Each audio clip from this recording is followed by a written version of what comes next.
Բարի ուշ գիշեր, եթերում սեքսադարանն է, հաղորդում ամենակարևորի մասին, սեռական առողջություն, սեռական հարաբերություններ, ընտանիք և շատ այլ թեմաներ, մենք խոսում ենք այն ամենի մասին, ինչի մասին դուք սովորաբար լռում եք։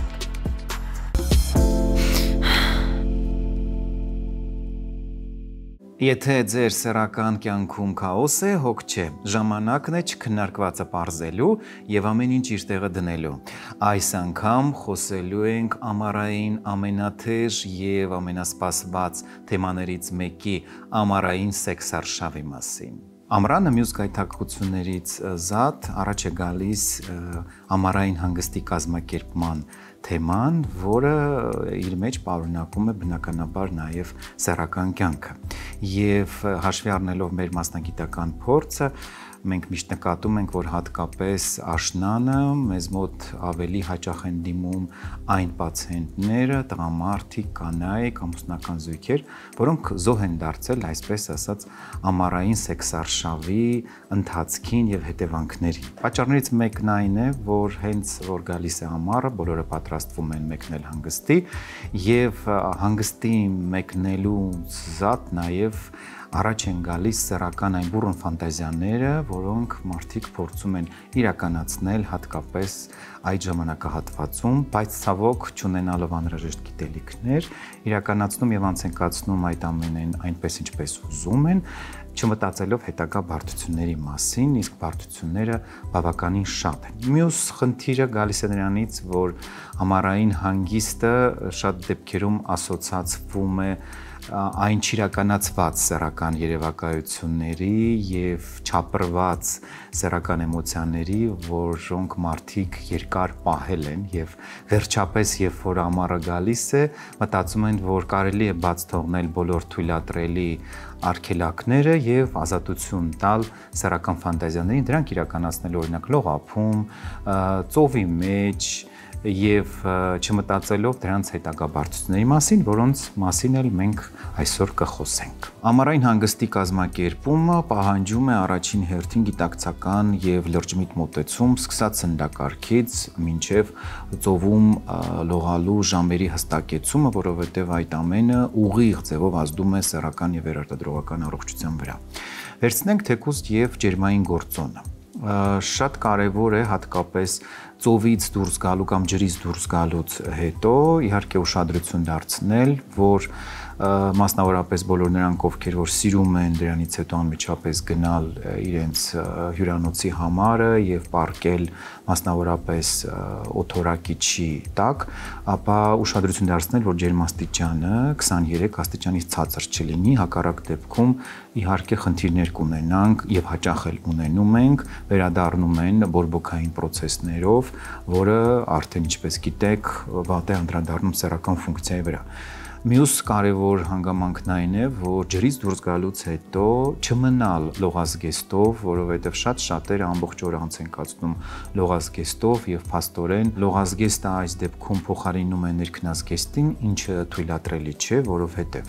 նախ խոնավ պայմաններում արդեն գիտենք, իսկ եթե չգիտենք պետք է իմանանք, որ բորբոքային հիվանդությունները, սնկային ախտահարումները ավելի հաճախ են պատահում, հետևաբար ծովից դուրս գալուց հետո և ոչ միայն ծովից, թեկուզ և լողավազանից դուրս գալուց հետո պետք չի երկար ժամանակ մնալ լողազգեստով, որպեսզի հետագայում խնդիրներ չառաջանան։ Ցանկալի է նախ անմիջապես դրանից հետո ընդունել ցնցուղ, չպառկել պարկելաթոռի ձեզ բոլորի ծանոթ շեզլոնգների վրա, որովհետև նման դեպքերում հետագայում կարող են առաջանալ բազմաթիվ խնդիրներ և բորբոքային հիվանդություններ և սնկային ախտահարումներ և քիչ չեն դրանով պայմանավորված նաև վերարտադրողական առողջության հետ կապված վատթարացումները, որովհետև սեռական ֆունկցիան, ինչպես գիտեք, անմիջապես փոխկապակցված է վերարտադրողական առողջության հետ։ Իհարկե, սա չի նշանակում, որ ջրից դուրս գալուց հետո պետք է անմիջապես վազել ու հագնվել։ այլ խոսքը նրա մասին է, որ ջրից դուրս գալուց հետո նախ եւ առաջ պետք է արևայրուքը կազմակերպել պատշաճ, հաշվի առնելով նախատեսված ժամը թույլատրելի է թե ոչ, որի մասին դուք կլսեք մեր հաջորդ հատվածում եւ բժիշկ Մաշկաբանը կտա իր անհրաժեշտ խորհուրդները, իսկ իմ մասով պետք է նշեմ, որ ջրից դուրս գալուց հետո իհարկե արևայրուք կարելի է ընդունել, բայց ուշադրություն դարձնել, որ շեզլոնգի վրա պարտադիր լինի սրբիչ եւ ցանկալի է, որ սրբիչը լինի անձնական օգտագործման։ Որքան էլ հյուրանոցը տրամադրում է իր սպիտակեղենը, սրբիչը, այնուամենայնիվ միշտ չէ, որ դրանք լինում են կատարյալ մաքուր եւ միշտ չէ, որ խնդիրներ չեն առաջանում դրանց օգտագործումից հետո։ Բացի այդ, ուշադրություն դարձնել նաեւ նրան, որ պարկելու ժամանակ հատկապես արևայրուք ընդունելիս արևի ուղիղ ճառագայթները երկար ժամանակ չլինեն ուղիղ սեռական օրգանների վրա, այլ լինեն մարմնի հատկապես վերնամասերում կամ ոտքերի վրա, կամ էլ եթե լինեն ամբողջական մարմնի վրա, ապա դա չլինի շատ տևական ժամանակ, որովհետև սեռական օրգանները ջերմային կտրուկ տատանումներ չեն սիրում, հատկապես ջրից հետո դուրս գալ ու պարկել արևի տակ ու երկար մնալ, նույնպես իհարկե ցանկալի չէ։ Արևայրուքի ընդունումը նույնպես ունի իր ֆիքսված ժամանակահատվածը, որի մասին, ինչպես արդեն նշեցի, դուք կլսեք բժիշկ Մաշկաբանի հետ հարցազրույցի ժամանակ։ Ուզում եմ հատկապես ուշադրությունը հրավիրել բոլոր նրանց, ովքեր որ հանգստյան ժամանակ փնտրում են արկածներ, հատկապես ինտիմ արկածներ։ Իհարկե, հանգիստը չի կարող շատ դեպքերում չանցնել առանց ինտիմ արկածների, բայց դրանց պետք է լինել պատրաստ եւ շատ դեպքերում զգոն, որովհետև քիչ չեն այն դեպքերը, որ շատերը վերադառնալուց հետո չեն հիշում նույնիսկ որտեղ են ծավալել սեռական հարաբերություններ, ում հետ են ունեցել սեռական հարաբերություններ, պաշտպանված են եղել դրանք թե ոչ, բայց մի բան հստակ է, վերադառնում են մի շարք խնդիրներով եւ ոչ միայն սեռական։ Հետևաբար, իմ խորհուրդը նախ եւ առաջ ալկոհոլի օգտագործման հարցում լինել զգոն եւ պահպանել չափի զգացումը, որովհետև նման վայրերում, ինչպես գիտեք, ալկոհոլի չարաշահման հետևանքով շատ դեպքերում առաջանում են այսպես կոչված կուրորտային սիրավեպեր, որոնք ավարտվում են պատահական սեռական հարաբերություններով։ Եվ միշտ չէ, որ այդ հարաբերությունները լինում են հյուրանոցում, եւ միշտ էլ չի, որ այդ հարաբերությունները լինում են անկողնում։ Մեծ մաս դեպքերում այդ հարաբերությունները ծավալվում են ջրում, թփերում, ծառերի տակ, ակումբի հարակից տարածքներում եւ այլն, ու ունենում են իհարկե գուցե այդ պահին հաճելի ավարտ, բայց հետո թողնում են իրենց դառը հետևանքները սեռավարակների, բորբոքային հիվանդությունների եւ մի շարք այլ բացասական հետևանքների տեսքով։ Շատերը գուցե եւ չգիտեն, բայց հարաբերությունները ջրում, մասնավորապես ծովում կամ լողավազանում հղի են մի շարք բացասական հետևանքներով։ Նախ նմանատիպ հարաբերությունների դեպքում բոլոր տեսակի սնկային եւ միկրոօրգանիզմները կարող են հանգիստ ներթափանցել եւ առաջացնել բազմաթիվ խնդիրներ։ Շատ դեպքերում ես լսում եմ, թե ծովի ջուրը այս դեպքում կարող է պաշտպանել կամ լողավազանի ջուրը քլորացված է եւ ոչ մի խնդիր կարող է չառաջացնել, բայց իրականում իհարկե պատկերը լրիվ հակառակն է եւ բացարձակապես խրախուսելի չէ, իսկ ես որպես մասնագետ նույնիսկ ասեմ, որ ցանկալի չի ու պետք է չի տրվել պահի գայթակղությանը եւ հարաբերություններ ունենալ ծովի ջրում կամ թեկուզ եւ լողավազանում։ Մյուս բացասական հետևանքը, որը կարող է առաջանալ, դա իհարկե մրսածության հետևանքով առաջացած բարդություններն են, որովհետև գինով ծած ալկոհոլի չարաշահման դեպքում շատերը չեն նկատում, որ հարաբերությունները ջրում տեղի են ունենում բավականին ոչ նպաստավոր ջերմային պայմաններում, հատկապես գիշերը, եւ կարող են իհարկե մրսացնել իրենց սեռական օրգանները, որի հետևանքները կարող են երևալ մի քանի օր հետո։ Բացի այդ, իհարկե չպետք է մոռանալ, որ ցանկացած պարագայում ծովում բացի ձեզանից կան նաև այլ ձեզ համար անտեսանելի, բայց ջրում ապրող օրգանիզմներ, վառ օրինակ մեդուզան, որը կարող է ամենաանպատեհ, իսկ գուցե ձեզ համար պատեհ ժամանակահատվածում գա եւ կծի ձեր սեռական օրգանները, թողնելով իր հետևանքները։ Գուցե ձեզ համար զավեշտալի է, բայց սա ես պատմեցի մի փոքրիկ հատված մեր կլինիկական դեպքից։ Մյուս խնդիրը, որը առաջանում է ամառային բուռն հանգստից հետո, դա ալկոհոլի եւ սննդի չարաշահման հետևանքներն են։ Ցավոք, ամառային հանգստի ժամանակ չի վերանում վերահսկողությունը միայն սեռական վարքագծի նկատմամբ, այլ վերանում է վերահսկողությունը նաև ալկոհոլի եւ սննդի օգտագործման նկատմամբ, եւ շատ դեպքերում մարդիկ արձակուրդից վերադառնում են ոչ թե հանգստացած, թարմացած, այլ որքան էլ որ տարօրինակ է հոգնած, սպառված, քաշ հավաքած եւ պատճառը ալկոհոլի եւ սննդի գերչարաշահումն է։ Ընկերներ, հանգիստը նրա համար է, որպեսզի դուք հնարավորինս այն ճիշտ կազմակերպեք եւ վերադառնաք լիովին թարմացած եւ առույգ։ Ալկոհոլի շաղախումը շատ դեպքերում գազավորված ըմպելիքների հետ, որոնք շատ հյուրանոցներում, ինչպես գիտեք, տրվում են ամբողջ օրվա ընթացքում անվճար, տարբերվում են իրենց որակական հատկանիշներով եւ միշտ չէ, որ համապատասխանում են այն ստանդարտներին, որոնք որ անհրաժեշտ են եւ թողնում են իրենց հետևանքները հատկապես թունավորման տեսքով։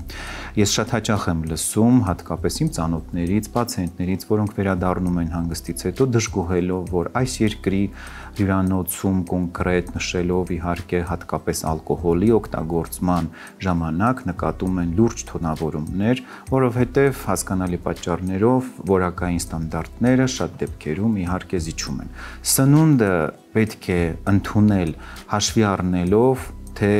որ երկիր եք ժամանում, որովհետև յուրաքանչյուր երկրում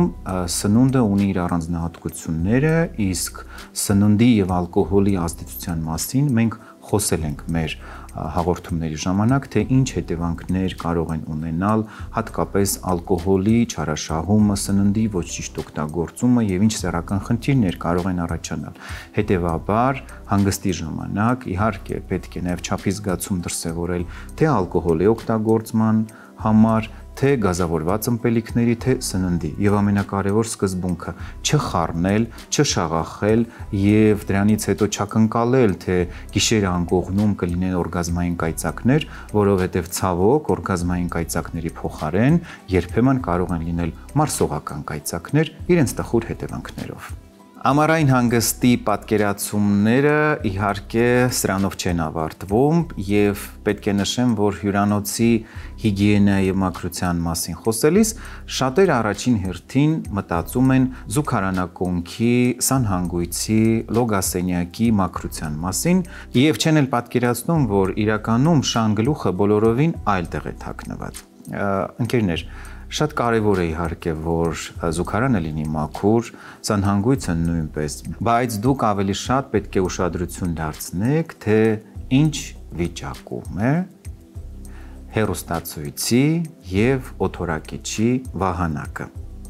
Չեք մտածում երևի։ Իրականում ապացուցվել է, որ սնկերի եւ մանրէների մեծ չափաբաժին կա հեռուստացույցի եւ օդորակիչի վահանակի վրա, որը բնականաբար չի երևում, բայց հենց առաջին իսկ օգտագործման պարագայում հանգստացողները օգտագործում են բնականաբար կամ հեռուստացույցի կամ օդորակիչի վահանակը եւ դրանք օգտագործելուց առաջ անպայման իհարկե թաց անձեռոցիկով ցանկալի է իհարկե անձեռոցիկը լինի հակաբակտերիալ մշակեք վահանակները նոր դրանից հետո դրանք օգտագործեք խնդիրներից խուսափելու համար շատերին միշտ հետաքրքրում է թե նման վայրերում արդյոք հնարավոր է վարակվել սեռավարակով կամ սնկային որևէ ախտահարմամբ, մասնավորապես հյուրանոցի սպիտակեղենը, զուգարանակոնքը, լողավազանը եւ այլն, եւ իհարկե միֆերն էլ մինչ օրս էլ շրջանառվում են։ Պետք է նշեմ հետեւյալը. սեռավարակները արտաքին միջավայրում իհարկե կայուն չեն, բայց սնկայինները լավ էլ կայուն են ու լավ էլ փոխանցվում են եւ այդ առումով իհարկե պետք է ուշադիր լինել, հատկապես լողավազանի եւ ջակուզիների առումով, մասնավորապես բոլոր այն դեպքերում, երբ ջակուզիի ջուրը չի հոսում, կանգնած է կամ նույն տեղում միայն պտտվում է ֆիլտրի օգնությամբ, միևնույն է, այն այս դեպքում եւս կարող է վտանգ ներկայացնել։ Առավել եւս խնդրահարույց է, երբ նույն ջակուզի կամ նույն լողավազանի մեջ մի քանի հոգով են լողանում եւ դուրս գալուց հետո էլ նույն սրբիչից են օգտվում, ապա այս պարագայում իհարկե սնկայինի փոխանցումը անխուսափելի է եւ որպես կանոն մի քանի օր անց առաջացնում է գանգատներ։ Սեռավարակի առումով վտանգ կարող է լինել, եթե տեղի է ունեցել չպաշտպանված հարաբերություն լողավազանում կամ ջակուզիում, որի ժամանակ իհարկե սեռավարակը կարող է փոխանցվել եւ այս դեպքում դարձյալ հիշեմ պացիենտների հետ աշխատելիս, երբ հետազոտության արդյունքում հայտնաբերվում է որևէ սեռավարակ եւ պացիենտին դրա մասին ասում ենք, ինքը ասում է, որ դե չէ, երևի թե ջակուզիից է վարակվել կամ լողավազանից է վարակվել։ Եվ բնականաբար մենք միշտ ասում ենք, որ ջակուզիից ու լողավազանից չեն վարակվում, այլ վարակվում են ջակուզիում կամ լողավազանում, չպահպանելով անհրաժեշտ կանոնները։ Շատերին նաև հետաքրքրում է, թե արդյոք անհետևանք է ամառային հանգստի ժամանակ, հատկապես ամուսնանալուց հետո, մեղրամիսը անցկացնել եւ այդ ժամանակահատվածում հղիություն պլանավորել եւ արդյոք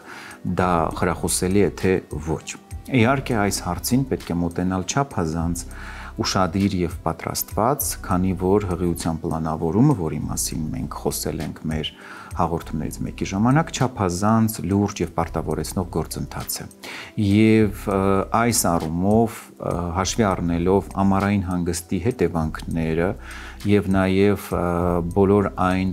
բացասական գործոնները, որոնք տեղի են ունենում կամ նկատվում են ամառային հանգստի ժամանակ, հենց այդ ժամանակահատվածում հղիություն պլանավորել իհարկե խրախուսելի չէ, քանի որ հանգստից հետո շատ դեպքերում կարող են առաջանալ սնկային ախտահարումներ թե կնոջ մոտ, թե տղամարդու մոտ եւ բնականաբար ամառային հանգստի ժամանակահատվածում, հատկապես ծովում անցկացնելու ժամանակահատվածում դրան պատշաճ ուշադրություն չի դարձվում եւ պլանավորված հղիությունը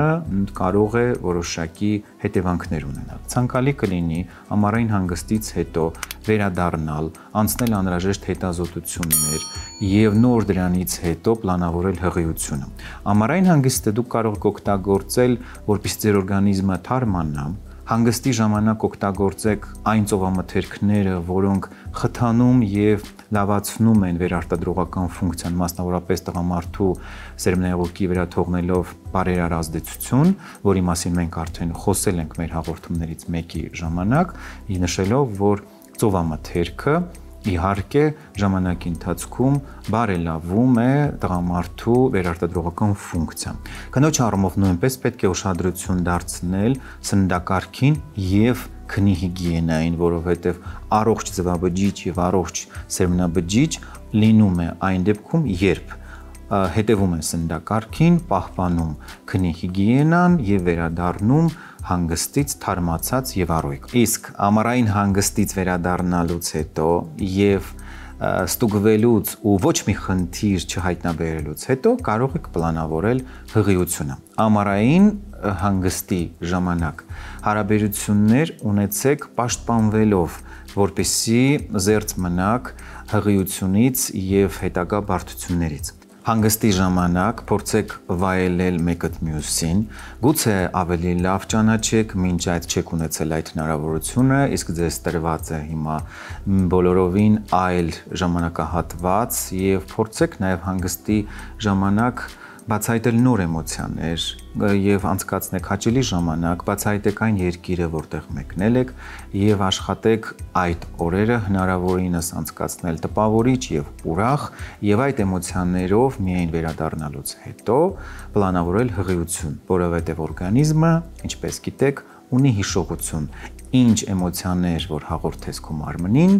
այդ էմոցիաներն էլ փոխանցվում են սեռական բջիջներին։ Ամառային սեքսարշավը շատ դեպքերում թողնում է նաև իր հետևանքները տղամարդու սեռական եւ վերարտադրողական առողջության վրա, վերադառնում են հանգստից եւ նշում բազմաթիվ սեռական գանգատներ։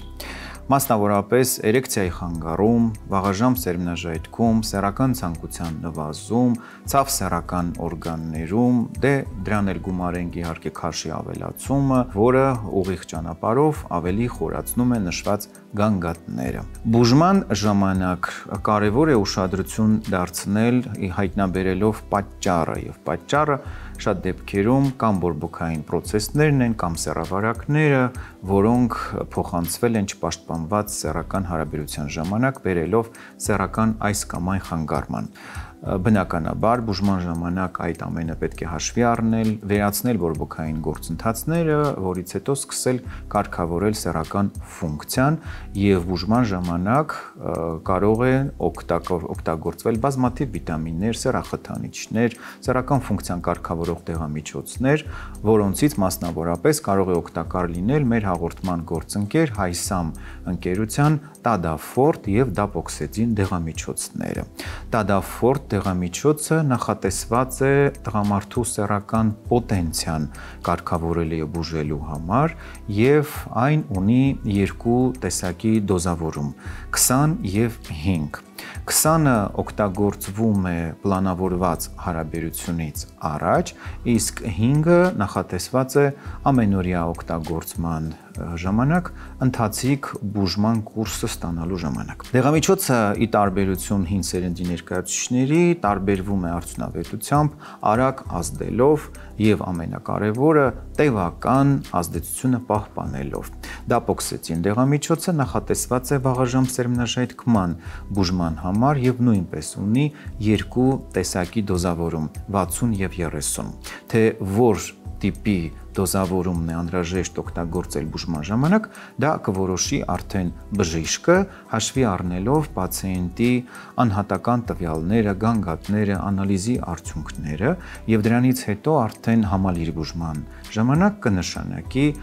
տվյալ դեղամիջոցի այս կամ այն դոզան։ Դեղամիջոցները ունեն կողմնակի ազդեցություններ, որոնց մասին բժիշկը պետք է անպայման նախ ինքը տեղյակ լինի եւ երկրորդն էլ տեղյակ պահի պացիենտին եւ նշանակելուց առաջ էլ իհարկե պետք է հաշվի առնել տարիքը եւ պացիենտի զուգակցող հիվանդությունները։ Համակցված բուժման ժամանակ բուժումը ավելի արդյունավետ է լինում եւ տղամարդու սեռական առողջությունը որոշ ժամանակ անց լիովին վերականգնվում է։ Պոտենցիան արդեն կարգավորվում է, իսկ ակտի տևողությունը զգալիորեն երկարում։ Իհարկե բուժման տևողությունն էլ կախված է խնդրի բարդությունից եւ վաղեմությունից։ Սեռականի մասին այսքանը։ Առջևում ձեզ սպասվում է շատ հետաքրքիր հարցազրույց բժիշկ Մաշկաբանի հետ, որի հետ հավաքելու ենք ամառային ճամպրուկը։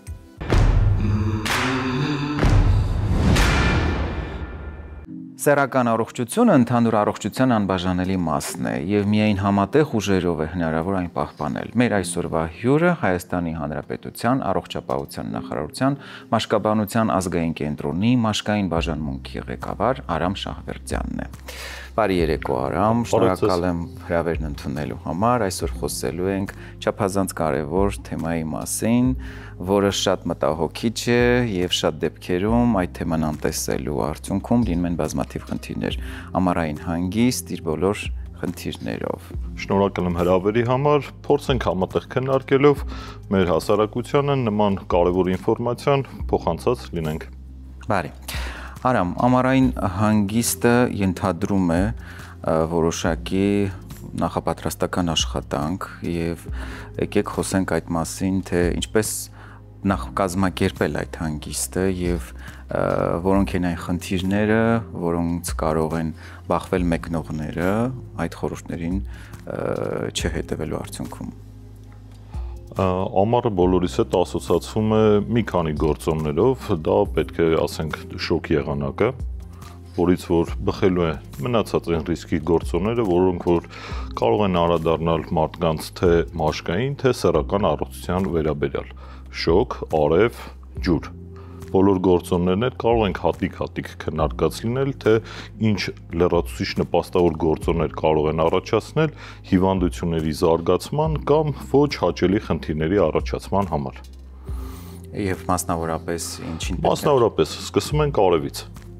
Եթե ասում ենք արև, ուրեմն առաջին հերթին պետք է հիշենք արևապաշտպանների մասին։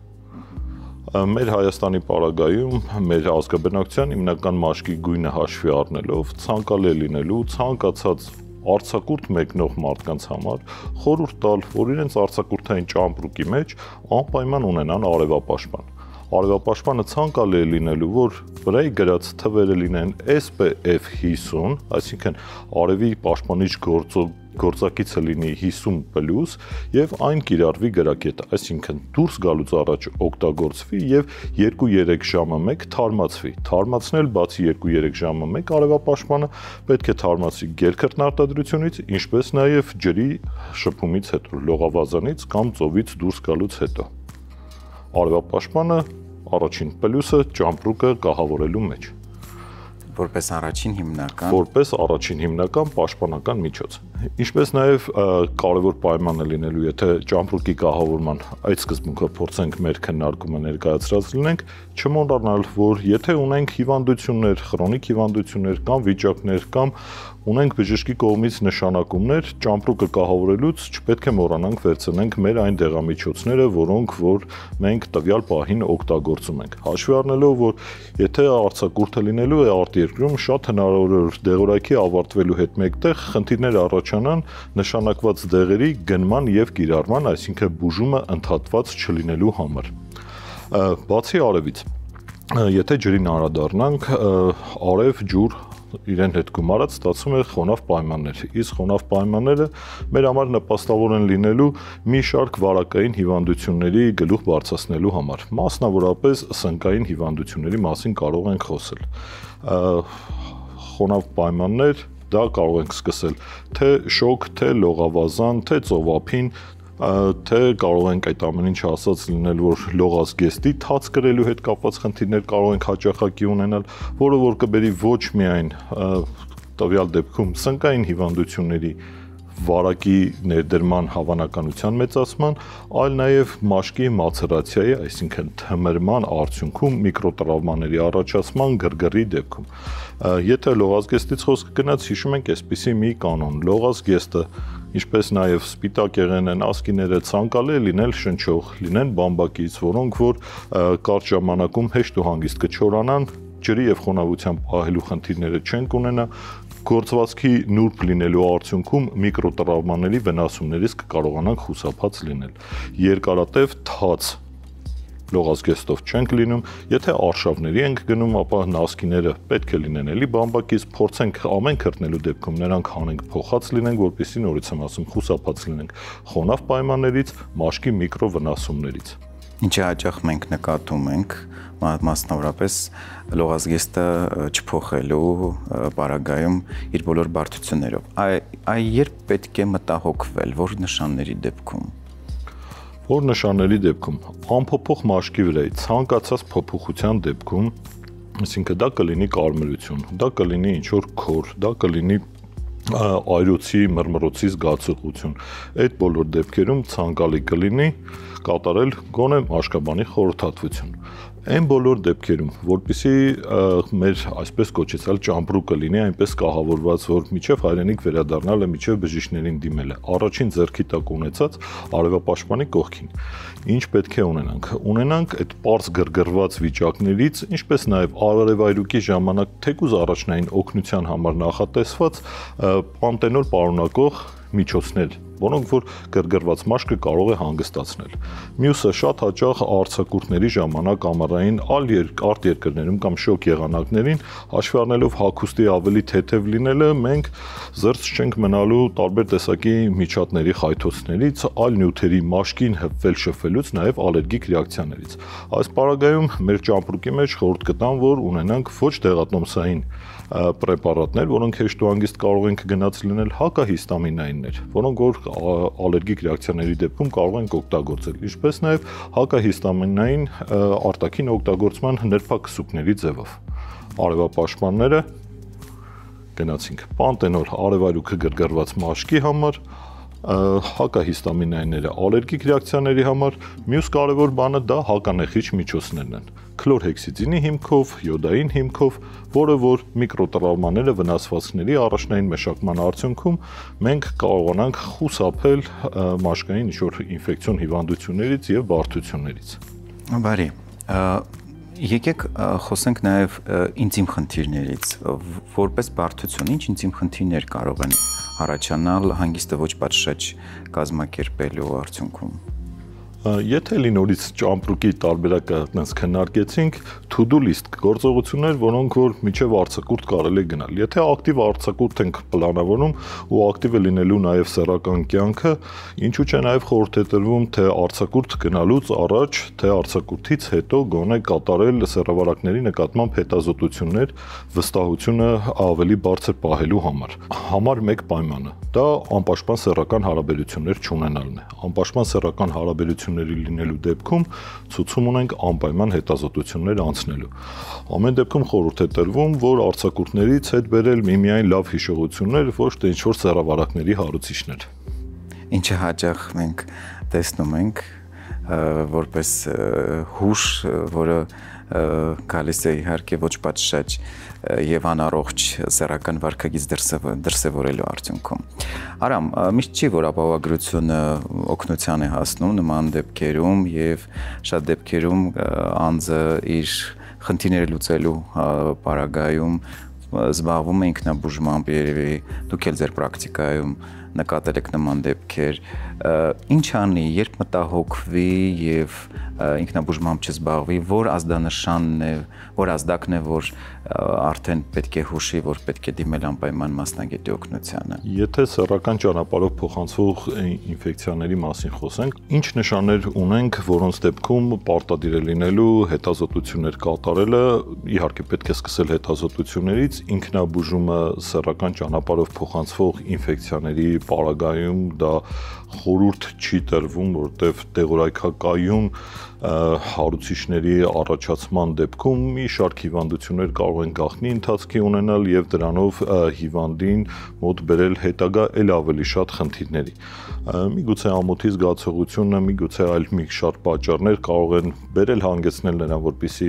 մարդիկ նման խնդիրների պարագայում անցում կատարած լինեն ինքնաբուժման, բայց պետք է հիշել, որ այս պահի ամոթը եւ հետագա մեր ողջ կյանքի գրագետ պահպանված առողջությունը շատ ավելի կարեւոր է։ Ինչ նշաններ ունենք։ Անոգենիտալ հատվածում ցանկացած կարմրություն, քոր, վերքեր, դիզուրիկ երևույթներ։ Դիզուրիկ երևույթներ ասելով ի նկատի ունենք միզելու հետ կապված որևիցե խնդիրներ։ Դա կլինի ցավ, դա կլինի մռմռոց։ Ինչպես նաև արտադրությունը սեռական օրգանների շրջաններում։ Դրանք ցուցում են հանդիսանում սեռավարակների նկատմամբ հետազոտություններ անելու համար։ Եվ պապենական մեթոդներին չդիմել Չէ, պապենական մեթոդները տվյալ պահում արդեն էլ արդարացված չեն, որոնք ցավոք դեռ մենք լսում ենք։ Բարի, ձեր հիմնական խորհուրդները որպես մասնագետ հանգստի մեկնողներին, քանի որ սեզոնը բավականին թեժ է, մարդիկ պատրաստվում են կազմակերպել իրենց հանգիստը, որոնք են այն հիմնական խորհուրդները։ Հանգիստը դա այն երևույթն է, որը որ մեզ ամբողջ տարվա աշխատանքից հետո ժամանակահատված է տալիս թե ֆիզիկապես, թե հոգեպես հանգստանալու, թեթևանալու, ձեռք բերելու նոր էներգիա, ամբողջ մի տարի աշխատանքային գրաֆիկին լցված լինել եւ կատարել մեր հասարակական պարտքը։ Ընդամենը մի խորհուրդ, պետք է հանգստանալ այնպես, որ հանգստից հետո նորից հանգստի առավել եւս բուժ հաստատությունների եւ բժիշկների դիմելու կարիք չլինի։ Բարի, շնորհակալ եմ Արամ։ Ես եմ շնորհակալ։ Հետաքրքիր բովանդակալից զրույցի համար կարծում եմ ձեր խորհուրդները իհարկե կունենան իրենց դրական արդյունքները։ Իսկ այս թեմայի համար այսքանը ձեզ բոլորիդ մաղթում եմ ուրախ եւ առողջ հանգստյան օրեր։ Բժշկի մասնագիտական կյանքում պատահած դեպքերը կարող են ոչ միայն զվարճալի լինել, այլ նաև սովորեցնող։ Այսօրվա դեպքը վերնագրել եմ «Մի այցելեք սեքսապաթոլոգին ձեր անտարածածկույթով»։ Այս խնդիրը ցավոք մինչ օրս էլ ակտուալ է եւ շատ դեպքերում մենք գործ ունենք հիգիենայի բաց թողնման հետ, որի արդյունքում զույգը ունենում է նաև խնդիրներ անկողնում, ոչ միայն բժշկի այցելելիս։ Եվ քիչ չեն դեպքերը, երբ հիգիենայի անտեսման հետևանքով նույնիսկ լինում են ամուսնալուծություններ։ Դեպքերից մեկը կապված էր նմանատիպ մի իրավիճակի հետ, երբ զույգը եկել էր սեքսոլոգիական խորհրդատվության եւ իհարկե նշում էին գանգատներ ամեն մեկը իր հերթին։ Տղամարդը նշում էր, որ ունի ցանկություն, կինը նշում էր, որ ունի ցավեր հարաբերության ժամանակ եւ նշված գանգատների պատճառով իրենց հարաբերությունները սառել են ու երկար ժամանակ սեռական կյանքը նիրհած է։ Արդյունքում նաև պարզվեց, որ զույգը առանձնապես ուշադրություն չի դարձնում հիգիենային, հատկապես հարաբերությունից առաջ պետք է լվացվել, թե ոչ, ցնցուղ պետք է ընդունել, թե ոչ, որը բնականաբար նաև արտահայտվեց զնման ժամանակ։ Սեքսոլոգիական խորհրդատվության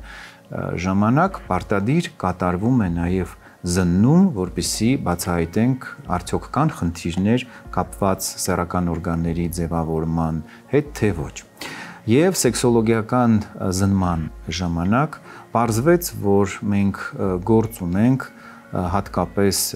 տղայի պարագայում ոչ թե մազածածկույթի,